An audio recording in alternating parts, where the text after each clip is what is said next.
and I'm a born Muslim. My problem is that I practiced Islam when I was... Brother, first we request questions from the non-Muslims. Once all the questions from non-Muslims are over, inshallah we'll give you a chance. Yeah, but I'm telling you my problem only. Okay. But you said you're Ahmed and you're a born Muslim. I am born Muslim. But now are you a Muslim or not? I'm agnostic. Oh, so now you have left the religion of Islam. Yeah, I'm confused. Okay, fine. If you have left the religion of Islam, you can ask the question, brother. Okay. So my question is, how come I don't have the faith that you and the other Muslims have and some of my friends, even though I practiced Islam a lot and I even did Umrah, but I still do most of the sins that are forbidden in Islam, and I sometimes am lazy to do the prayer and the other subjects we have to do in Islam. I have read many books and about other religions and conspiracy theories and documentaries and such. I even have seen your own videos on YouTube, and there are many questions that go around my head about Allah and the Messenger and Muslims in general. And basically the most important question is, you said in one of your debates or questions that Allah is the creator and He's uncreated.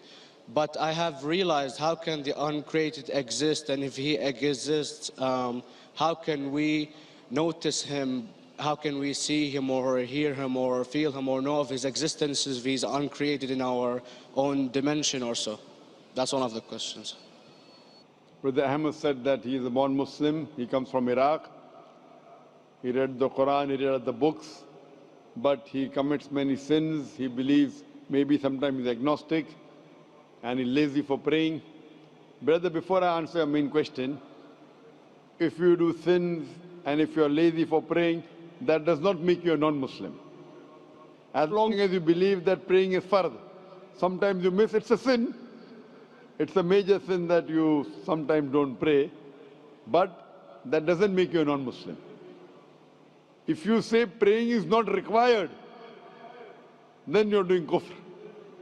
But if sometimes you do sin, sometimes minor sin, sometimes major sin, it is haram, it's forbidden, but that does not throw you outside the fold of Islam. There are sometimes waswasa of the shaitan asking you, you're a Muslim, but this is wrong in Islam, this is wrong.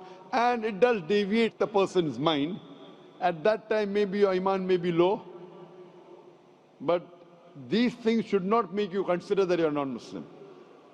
Regarding a question that I mentioned in my speech, and you're right, that Almighty God is the creator, but He Himself is uncreated. You ask the question, how can the uncreated, how can we see the uncreated, and how it's possible? Allah subhanahu wa ta'ala is Khaliq, is the creator. And by definition, He's uncreated. Because normally people say that when they try and prove in logic that everything has a creator, who created this table, the carpenter, from where he got, from the tree, who created the tree, so it goes back to Allah. So when many of the people try to convince an atheist, they try and say that everything has a creator, and then they get trapped when the atheist asked him who created Allah. So if you hear my tapes, I never go that way. I ask the atheist that how did you come to know about the universe? How did you come to know about the functioning of the stars, of the sun? And he says, and goes back, that the creator. So it's the vice versa. So if you know how to deal with logic, you don't trip over this problem with the atheist trap, the Muslims or the believers, by saying who created Allah. By definition, Allah is uncreated. And if you ask the question, who created Allah? If you have heard my tapes, I give the reply, that suppose a person comes and says that my brother John. Yeah, I know, I saw that, I heard that's funny, but I mean, how does he exist if he's uncreated? Not that is Allah. Yeah. That's the difference between you and Allah. How does he exist? Means he was existing. He doesn't have a beginning. You and I have a beginning, that's human being. So that's the difference between us and Allah. You can't say that Allah has to be like us. If Allah is like you and me, why should we worship Him? I see, but have you heard of the phenomenon, the Big Brother? used by various orders and political agendas to control the people and such by implementing it into multiple gods, and then later on it became a monotheistic religions all over the world to make it easier for Big the Brother, people sorry, to... I've never heard of the religion Big Brother. It's not a religion, it's like a theory, an idea, basically. For What does it example, say? yes? What does this idea say? What does it say? Is that when you have a big brother, it's easier for you to live life. When you have someone watching you the whole time, understanding you the whole time, protecting you the whole time, being with you the whole time, and you can talk to him, although he never talks to you back, maybe in your dreams, do it to your mind and such, it's easier for you to live. While a human who does not have a big brother and is not easily controlled into doing so and is having complete freedom is a danger for the major ruling powers and such. What does this say? I don't understand. Big Brother may be there, Big Brother may not be there. What does it have to do with Islam and God? What does it have to do? Because basically Allah is watching you the whole time. So you want to say that Allah is like a big brother? Indeed, you use him for your protection so you won't be scared. You know what I mean? See, this is the hypothesis. Hypothesis. If you have heard, how do I convince an atheist? If you have heard my answer, that you said that you're agnostic, you're atheist.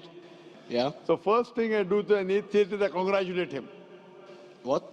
I congratulate him. Have you heard my answer of atheist? Yeah, you congratulate them and stuff. But I haven't seen your debates with the atheist. I just saw your answers on some questions. Fine, so you haven't seen the answer of atheist. No, but I've seen your debate with David William Campbell. And that's William Campbell is not an atheist. Yeah, yeah. Now, when an atheist tells me he does not believe in God like your theory of Big Brother, yeah, and if you believe in that theory, I will ask you, first thing I do to the atheist, I congratulate him. You know why? Yeah, because they think and they don't follow what their parent does and such stuff like that. No. I congratulate him because he is not doing blind belief. The other people are doing blind belief. He is a Christian because father is a Christian. He is a Hindu because father is a Hindu. Most of the Muslims are Muslim because father is a Muslim. He is thinking. He says there is no God. He has said the first part of the Islamic Shahada, La ilaha. The reason I congratulate him is because he has said the first part of the Islamic Shahada, Islamic Creed, La ilaha. The only thing I have to do is illallah, which I shall do inshallah. So if you have heard my answer, an atheist becomes an atheist because he believes in science, he believes in logic. Or I ask him that if an equipment is bought in front of him, which no one in the world has ever seen, and if the question is asked, that who will be the first person who will be able to tell you the mechanism of this new equipment? What is the answer? Of course, he's going to tell you the producer or the maker of this equipment. Creator, producer, maker. So when we ask him questions that how did this universe come into existence, he will talk about the Big Bang. This what we're going to talk is already mentioned in the Quran 1400 years ago in Surah Anbiya chapter number 21 verse number 30. Avalam yaral lazina kafaru anna samawati wal arda kanat ratkum fataqnahuma. Do not the unbelievers see that the heavens and the earth were joined together and we clove them asunder. This what you came to know 50 years back is mentioned in the Quran 1400 years ago. Who could have mentioned that?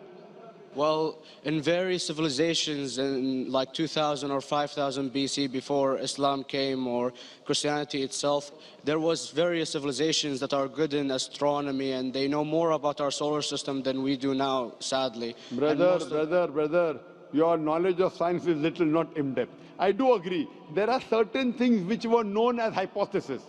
For example, we came to know, we were proved that the earth was spherical in 1577. I know that in 6th century BC, there were Pythagoreans who believed that the earth was spherical. But the same Pythagoreans who believed the earth was spherical also believed that the earth was the center of the universe, which is wrong. You show me one civilization which believes 100% what the Quran has mentioned. I challenge you. What you say, so do you mean to say there was a person who said, okay, this civilization, out of 100 things, these 2 things are right. Out of 100 things, these 5 things are right. Out of this 100, and picked and chose. Who can do that? No one besides the Creator.